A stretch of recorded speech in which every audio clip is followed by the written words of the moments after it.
Saskia. Happy Neurodiversity Friday to you, Lana. We really timed today's lunch and learn so that we can greet everyone who's watching and who will be, what's this, joining us also in this live session. Happy Neurodiversity Pride Day. We've been doing this for the past 8 years. And this year, if I'm not mistaken, we're joined with 55 different countries celebrating neurodiversity pride in different ways. And so, yeah, I'm excited to see all the other events that are happening. How Every about you? year is breaking new boundaries. I'm so excited. I know. And I know Turk's goal is to bring the neurodiversity flag to the space. So maybe we'll get to that as well. Yeah. As the we were promised jetpacks generation, I'm all for it. I wanted to be an astronaut when I was a kid. Well, today's lunch and learn topic is really something that is very much, yeah, close to my heart, as it's something that I've been exploring for the past few years and have been training on. And yeah, it's just a big pleasure for me to share about hope, which is healthy outcomes from positive experiences. Saskia, any thoughts or any questions before I jump in? And No, just that I'm really, really happy that you're presenting on this again. It's a strength-based, strength-related topic that's very close to my heart, but I'm definitely not an expert on, so I'm glad to be collaborating with one. well, for those who are watching live in LinkedIn, please do share your questions in the chat, and hopefully we can address that either here during this lunch and learn or later on as we go through the feedbacks and the comments. Let's get it on. I just I think this is something that we can all agree on. Our society is very much steeped on what's wrong.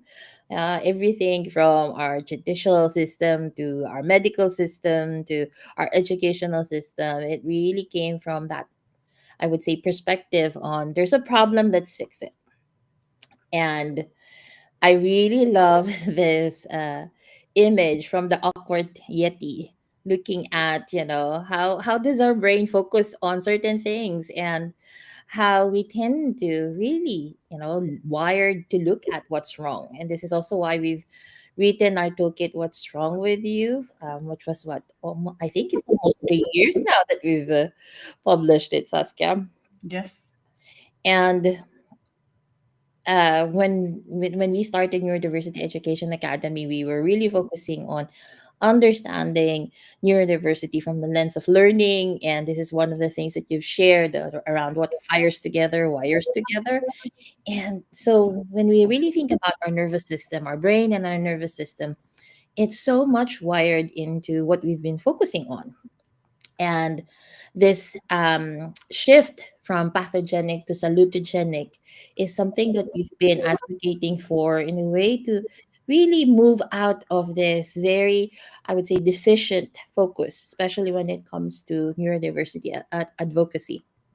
And we know that there are a lot of tools, there are a lot of theories and practices that really approaches it from a wholeness perspective. In one of the trainings that I took, which is from Healing Centered Engagement from Dr. Sean Jinwright, one of the things that was focused on was we're more than our traumas. And so how do we go beyond our problems? And Dr. Jeffrey Lincoln Batch, which is also one of the authors of the Healthy Outcomes from Positive Experiences study, shared when we start to look at the world through this positive, hopeful lens, it has a profound impact on the questions we ask, the data we collect, and the way we address health and safety issues. And so, this is why for me it's very important to also look at what's wrong with us. It's not in the practice of toxic positivity wherein we say, hey, we don't think about what's wrong, but rather how can we amplify what's wrong with us so that we can work on the things that we are challenged with. Yeah, and this is something that kept me actually from engaging in these salutogenic practices at first, because I also see the value in the problem solving approach. And I really see a lot of value in looking out for the problems that we have to solve. But it's just that only looking at the world that way is not very helpful. Exactly that. And we know that, there's a systemic reality of adverse and atrocious experiences. And we're not just talking about, what are adverse childhood experiences, but we also have adverse community experiences that are at the roots. We also have atrocious cultural and historical experiences that form a lot of these adverse community and childhood experiences. And then, of course, on top of that, we also have adverse climate experiences. So we know that we are challenged as individuals, as societies, with so many problems, so many things to fix. And at the same time, like what you said, Saskia, right? How can we not only just dwell on the problems, but also look at, how can we do things differently? And in trauma work, we know that trauma is so pervasive. So, approximately 70% of the world's population has been exposed to a traumatic life event. And this is also depending on what type of trauma, right? Is it a pervasive small t trauma or a big t trauma? And again, even that in terms of description it's very varied. Yet we know that adverse childhood experiences or ACEs have also lasting effects or lasting impacts. And this can go from what's this? Traumatic brain injuries, depression, anxiety, unwanted pregnancies, infectious diseases, chronic diseases, risky behaviors, and missed or lost opportunities. So we know that ACEs, adverse childhood experiences, are correlated with a lot of difficulties. Yet, this is something that I was so fascinated to find out when I was looking at my own experiences with trauma and my own experiences with growth. And this words from Joseph and Butler really emphasize the need to also look at there is growth amidst trauma.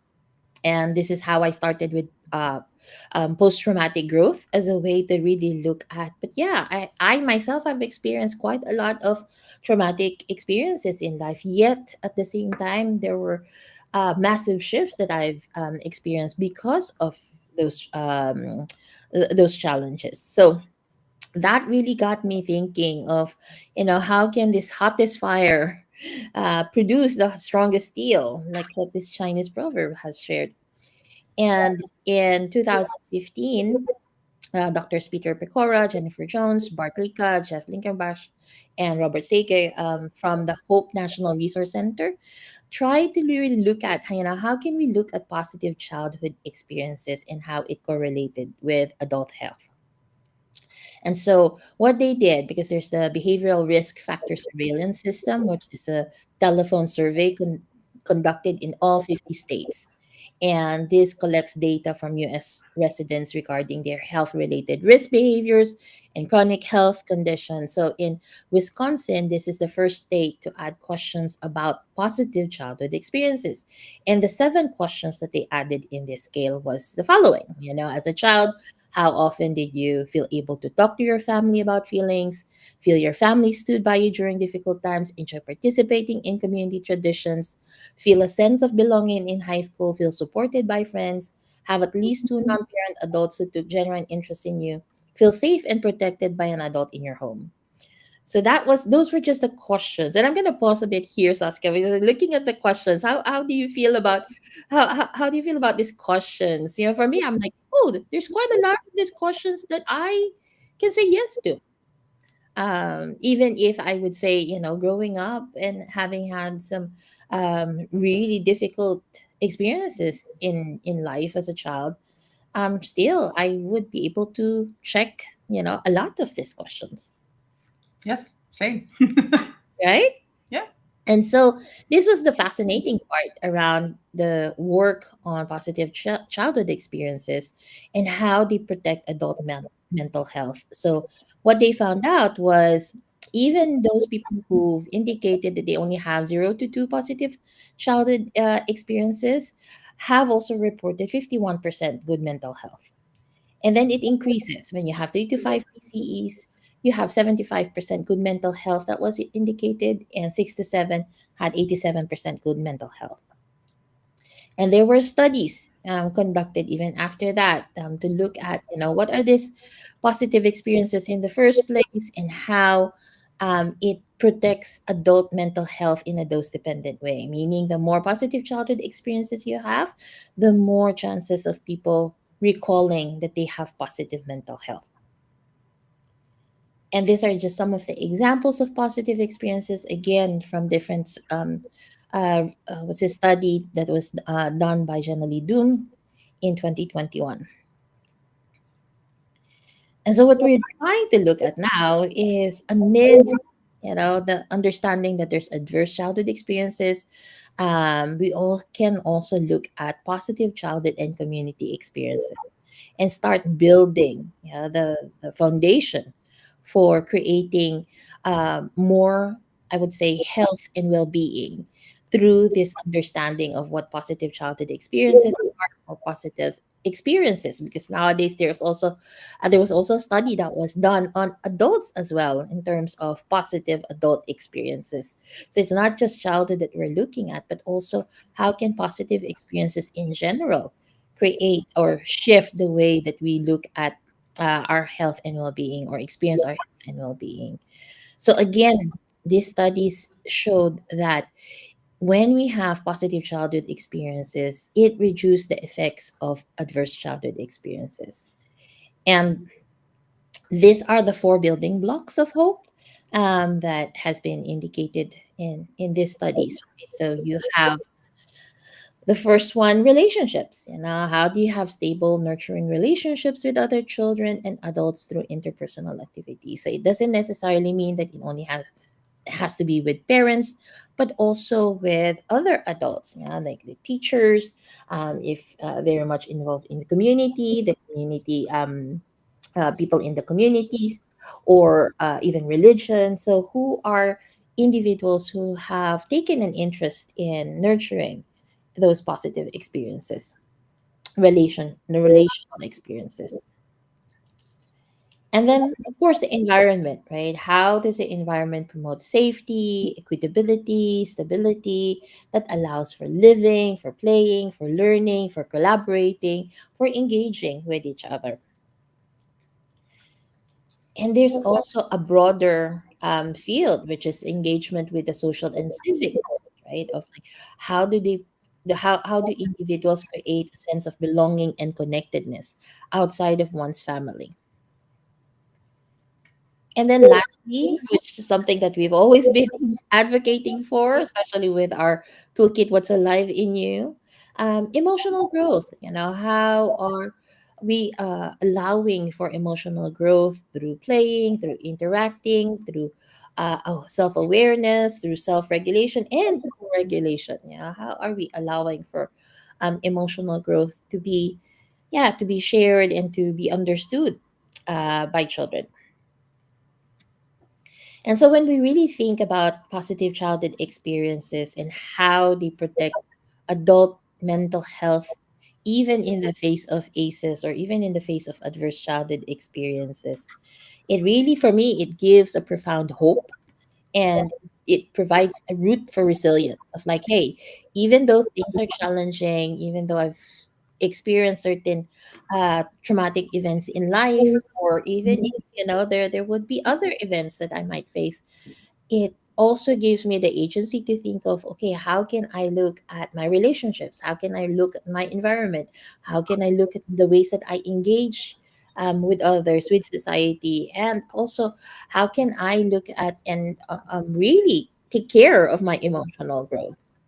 And so this, is a very, like I said, this is a very short introduction to hope for healthy outcomes from positive experiences.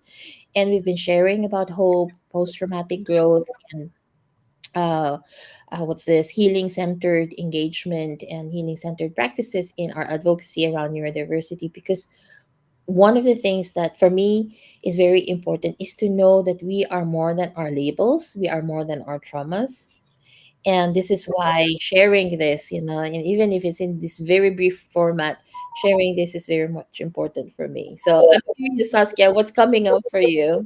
Well, I love this framework so much because, on the one hand, I think it highlights even more that all of this, like those four sections that you just talked about, each of them hold challenges when it comes to being neurodivergent in a world that is not yet quite neurodiversity friendly.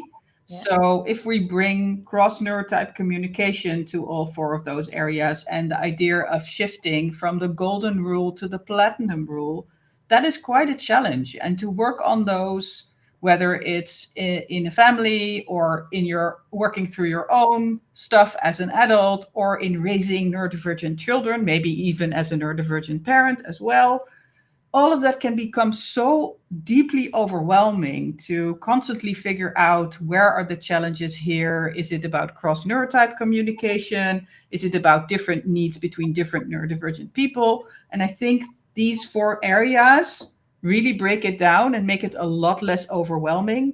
And the positive focus, and this is what I see also with the strength based approach to coaching, but I see it also in the HOPE framework, tapping into those positive experiences and creating, having the tools to create more positive experiences, it generates such a lot of energy and such a lot of hope that things can get better, that that keeps us going. Even though it's quite challenging, we get this little small wins along the way, and that gives us energy back and it gives us hope back and it enables us to deal with the problems in a much, much better way. Exactly that. Oh, this is why I'm so passionate about sharing this, because it makes, for me at least, it makes it doable, right? Of like, oh, there's so many things to address, but how can I make it doable, right? How can I make it in such a way that I have agency for, of like, okay, then can I look at relationships? How am I showing up in my relationships, right? Which relationships do I need to nurture? Which relationships do I need to sever because they're not serving, because they're not. So there's quite a lot of different ways in which we can use this framework as a way to reevaluate how we are supporting each other, and especially within a neurodivergent experience where we've been sharing this around how much of neurodivergence experience trauma very early on in life, and how that affects mental health and well-being as an adult. We know that from studies. We know that from what's this looking at data around those that are incarcerated, looking at health data around neurodivergence with burnout and depression. We know that it's so crucial to provide avenues to understand what can promote better health and well-being for individuals. And for me, I see it as we um, look at things differently, meaning as we rewire our brains to look at what are the areas of hope, then it also allows us to rewire society in general, because then we can really start looking at, okay, but then how are we promoting this in these different areas of our lives. Yeah. And even just like stepping into, okay, let's look at the environment first. It gives me a place to start. And what with whatever is going on currently, with my kids, for instance, I can look at, okay, is in terms of environment, how is my daughter doing in school?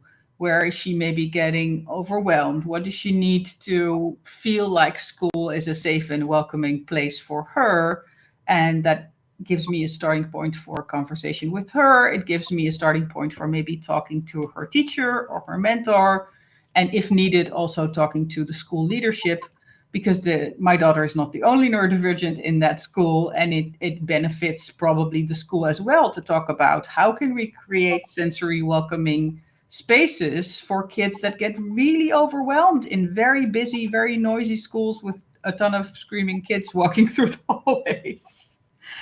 Ah, But yeah. also in my own home, like talking to my daughter about, how does your room feel like a welcoming space that sparks joy in you, and how do we collaborate around creating that and keeping that up for you, because I can do a big clean up and then her room is nice. But she needs to be the one as well, especially as she's getting older, to continue to keep it a nice space and to overcome what is triggering or challenging for her in putting in that work.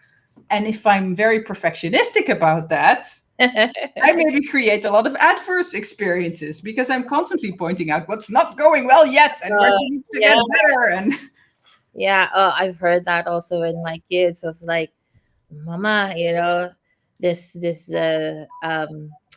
immediate response of looking at what's wrong, it is so difficult to take out.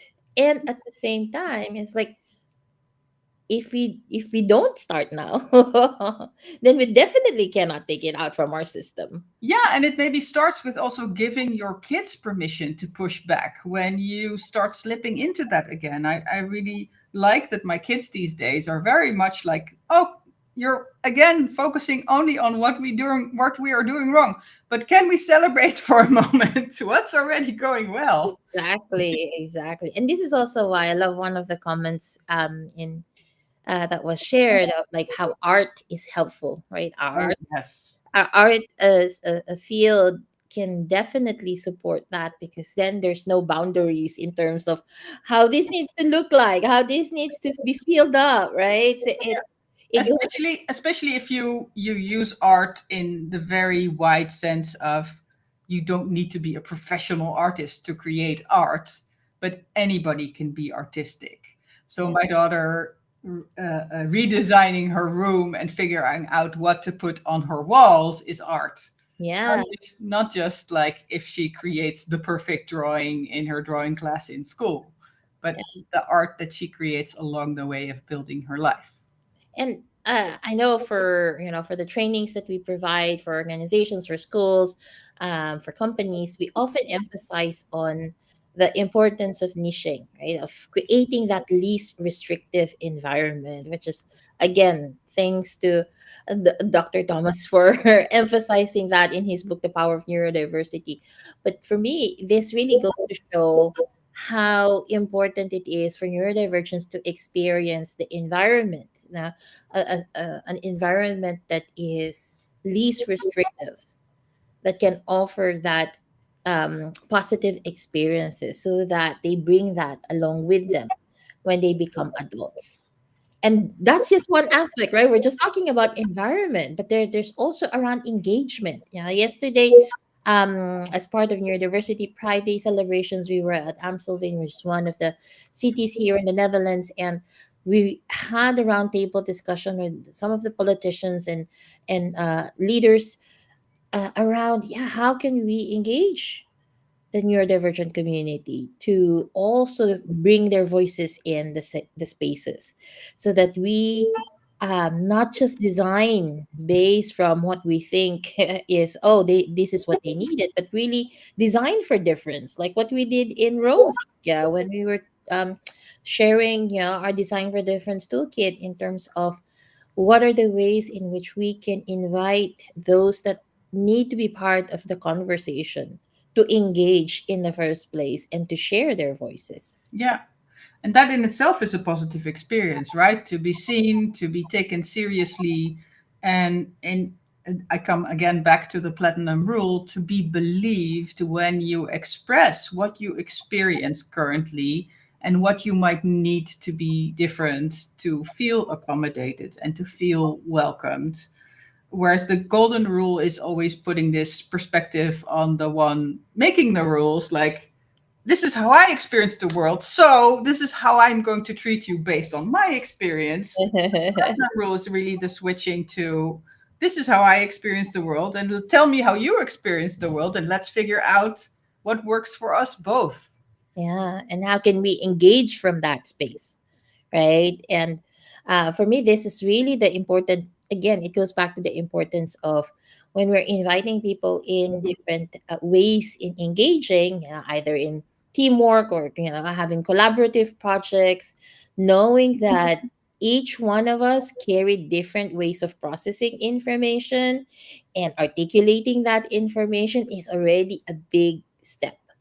Yes. Yeah. And I think it's the difference between an adverse event and a positive event, because even in a conflict around that, if you can slow down enough to really listen to each other and get enough truth on the table to create a shared perspective and then a shared solution, that is a positive experience, even if it started with discord. Yeah. And this is where the emotional growth is very important, right? You Absolutely. emphasizing, Saskia, on the need for restoration, the need for repair. And this is also what I, at home, this is also what I share with my family of conflict would always be there. That's part of life. That's part of human experiences. Challenges and conflict and chaos, it's part of the human, it's part of human experience. It's how do we repair when there is rupture? That is one of the most important things, right? But I would say for a lot of neurodivergent experiences who have experienced microaggression, who have experienced marginalization, exclusion, and all of that, not to be able to have ways in which their emotional needs to be met can really be, I would say, it's difficult to navigate that. Yes. Right? So I do think there's a big part, especially now that we have Neurodiversity Pride Day, like there is a big part that we as a society need to do in terms of how do we become allies in understanding emotional regulation, and actually I prefer the word attunement, emotional attunement with each other in such a way that we can practice, reading the room, understanding whose voices are not shared, understanding who's not showing up in these spaces, and how do we invite them in, looking at the ways in which we can support each other aside from verbal ways. Right? So emotional attunement for me is one of the areas where a lot of growth can be amplified in different spaces when we understand what's alive in us and how can we articulate that with each other. Yeah. Yeah, and in that way, there's a big dance between these two areas of relationships and emotional growth. I think you need to invest in emotional growth in order to make the relationships possible, and especially the cross neurotype relationships.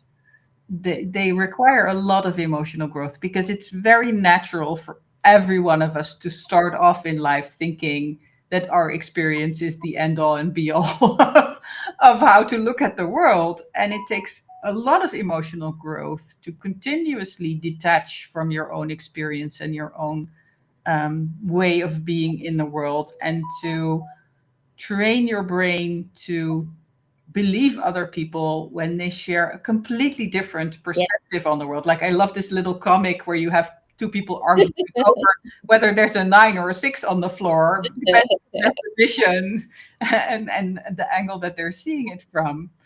And nobody thinks to maybe shift 90 degrees and see that it could be both ways.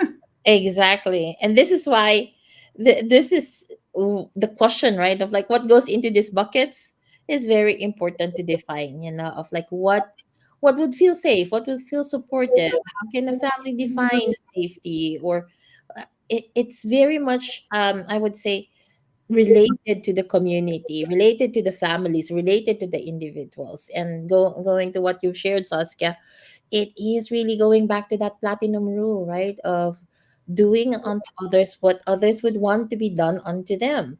So, how do we even get into a conversation of what relationships, environment, engagement, or emotional growth can look like, feel like, sound like for people?